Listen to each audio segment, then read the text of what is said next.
What does it mean to think outside the box? Combining unlikely genres in music, or pushing creative boundaries in design? On today's episode, we're going to take a look at an artist, a shoe, and a song of ours that do just that. This is Beats, Kicks, and Life. Roll the credits. Let's just go.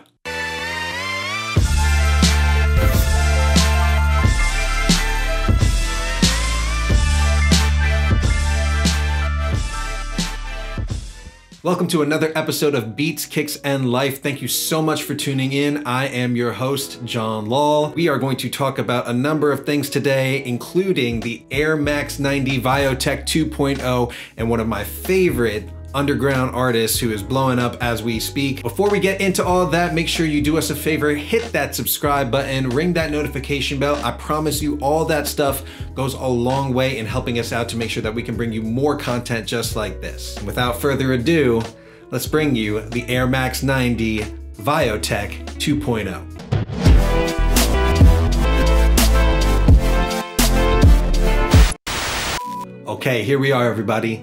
The Air Max 90 Viotech 2.0. The cool thing about this shoe is it's inspired by a Nike Dunk that was also a similar color blocking where it had multiple colors all over the shoe. The color blocking on the Air Max 90 here has changed a bit from that Nike Dunk. So what we do have is a royal blue, I believe what they called lucid green, and Opti yellow. You probably saw Opti yellow recently on that Grateful Dead Nike SB Dunk. The material around the toe box and most of the upper is a suede. It feels pretty good. It's smooth in some part, and this could be specific to this particular shoe because every single shoe is going to feel a little different and look a little different, but the suede on this feels pretty nice for the most part. In some spots it's a little rough. In the ankle area we have a peach colored mesh material that's also similar to the mesh material of the tongue here, which is in gray. That also matches the gray laces. On the outsole of the shoe, we have that same royal blue and Opti yellow at the bottom. This is similar in design to every other Air Max 90 that you've seen, so not much has changed in terms of the design, but the colorway is really interesting and unique. And that brings us to this idea of thinking outside of the box. In order to talk about that, you gotta talk about Tinker Hatfield. In 1987, Tinker Hatfield designed the Air Max 1. In creating the Air Max design, Tinker Hatfield was inspired by the Centre Pompidou in Paris. This is a unique building because instead of putting most of the utilities on the inside, they're actually exposed on the outside. And in the Air Max 1, Tinker Hatfield created a cutout in the midsole that exposed the air unit that sits inside there. Tinker Hatfield did receive some pushback from Nike. They were concerned because never had a shoe really expose the inner workings of its construction quite like this. It would become one of the most popular selling shoes for Nike of all time. Fortunately, the Viotech 2.0 wasn't exactly a hyped colorway when it came out, so Summer and I were both able to cop a pair. So I want to bring her in and talk about our thoughts on the shoe.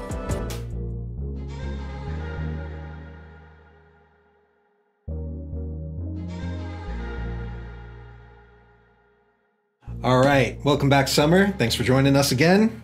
Thanks for having me. It's good to be back. Go ahead and just give us your first impressions right off the bat, looking at it, what really pops off to you? Well, immediately, the first thing you notice with the shoe is the colorway. It's so bold, it's so bright, and it's so many different colors that don't look like they should go together, but for some reason it works. It reminds me of like a kaleidoscope almost. And I think it's perfect that later on we're talking about our song My Stop because they're similar in that way. Yeah, I gotta agree with you on everything you said. I think that this is a very unique colorway. And it kind of goes back to that idea that we talked about before. Expression doesn't necessarily mean reinvention.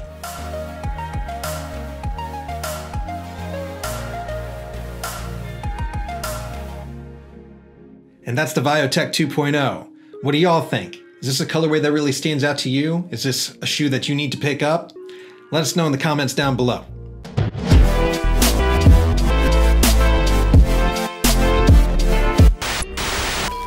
It's time for our Artist of the Week. And when it comes to thinking outside of the box, this artist truly embodies that idea. His name is Jack Garratt. I'm sitting here with Jack Garratt. Jack Garratt. Jack Garratt. Jack Garratt. One of my personal favorite things about Jack Garratt is the way he blends genres together. You know, he has like that two-step feel, that garage feel, but he also has like neo-soul, R&B, blues, electronic. It sounds like it would just be a mess, but it works so well. You might surprise yourself. The first song I ever heard of Jack Garratt's, and I believe was his first single, is called Surprise Yourself. Now, if you haven't heard that, you definitely need to take a listen. Surprise Yourself is such a special song. I've never heard another song like it. It basically starts out with blues-sounding guitar licks and like a really moody melody that just draws you in. But then, unexpectedly, when that chorus hits, it is so big and so powerful, and the lyric is, ooh.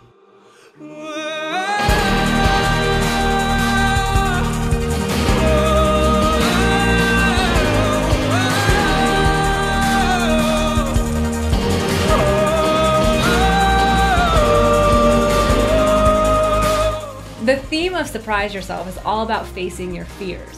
And if you watch the music video, he just finds people with different phobias that are willing to actually confront those phobias. And you get to see on their faces the expression of fear, but then overcoming and triumph. The song is so full of raw emotion, it really spoke to me and actually made me cry the first time I heard it.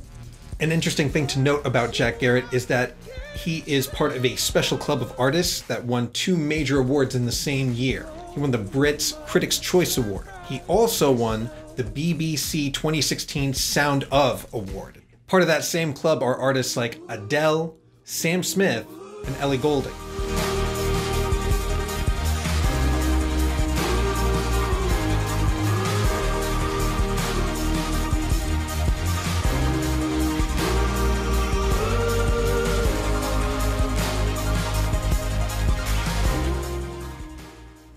So the next song we want to talk about is his most recent single called Time. Now from the very start, you have this arpeggiating synth sound that's really, really dope. And then kind of out of nowhere, you get hit with this blazing fast guitar line. Between the first album, Phase, and his most recent album, Love, Death, and Dancing, there was a 3-year hiatus. That got me thinking a lot about what it must feel like. Now, he came out of winning these major awards. There's a lot of pressure that comes with that. You want to make your fans happy, you want to make people happy, but at the same time, you got to do what your artistry tells you to do. He actually talks about it in the lyrics. Even though he's taken this hiatus, even though there's a lot of pressure, time is on your side. When time is on your side, when time is on your side. The ending of Time actually has a very hyped up energy. It's almost as though you're getting from one part of the story right through to that climactic ending, and he really delivers that final punch.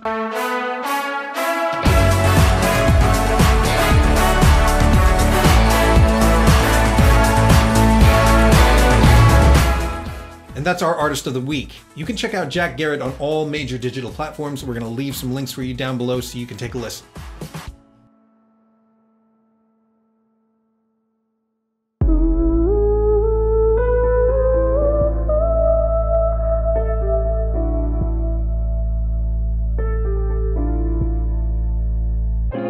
For our Beat of the Week, we're taking a look at our song, My Step. We picked this song because this was our way of thinking outside the box, and that includes taking a look at different genres and using different instruments. In this case, we used a lot of our analog instruments, including live guitars, live piano, but we also mixed that in with digital synths. How did we go from lovers and best friends? I can't even go to the parties that you attend. Another thing that stands out about My Step for us is the way we approach the chorus. Normally we would have a melody that one of us sings that's very hooky, that draws you in, but My Stop actually surprised us. We just took a sample of me saying, "This is my stop," pitched it up, and then kept it on the same note over and over and over again. Beneath that chorus, the chords are changing, giving it different context or different colors. This is my stop, where I get off every time. Somehow I'm lost. This is my stop, my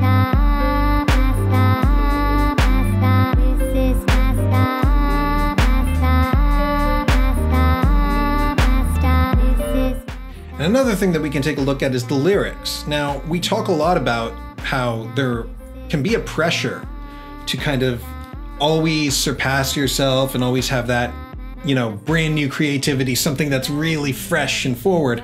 And that can also put you into a bit of a rut, right? So our lyrics are talking about how sometimes you need to break out of old patterns to move forward. For a hurricane. I know that I say I wanna let go, but I don't. Put down the story, then pick it back up. Tearing out pages, but keep getting stuck. This is the cost. I take the ride. I never give up. This is my start. Exactly. You can't change behavior until you change your mind, until you change your thinking.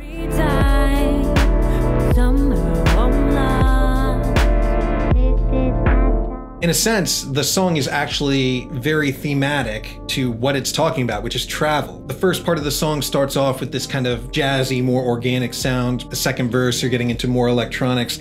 By that bridge outro, it's like full-on electronic, taking you through such a wild time, right? Like the train is going at full speed through a tunnel, outside, bright lights, all of it. This is my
If you want to check out My Stop or any of our other songs, you can listen to them on all major digital platforms, and we'll include some links down below. All right, everybody, that's episode 3. Thank you so much for tuning in. As always, we really appreciate having you here, and we are working hard to bring you new content. We are building it up for you. We've got shoe reviews. We've got more episodes of Beats, Kicks, and Life. We've got something coming up called Those Conversations. So if you like the content we're giving you so far, do us a favor. Hit that subscribe button, ring that notification bell, make sure you hit that little thumbs up, the little like button, because all of that stuff helps us out greatly. And until next time, peace.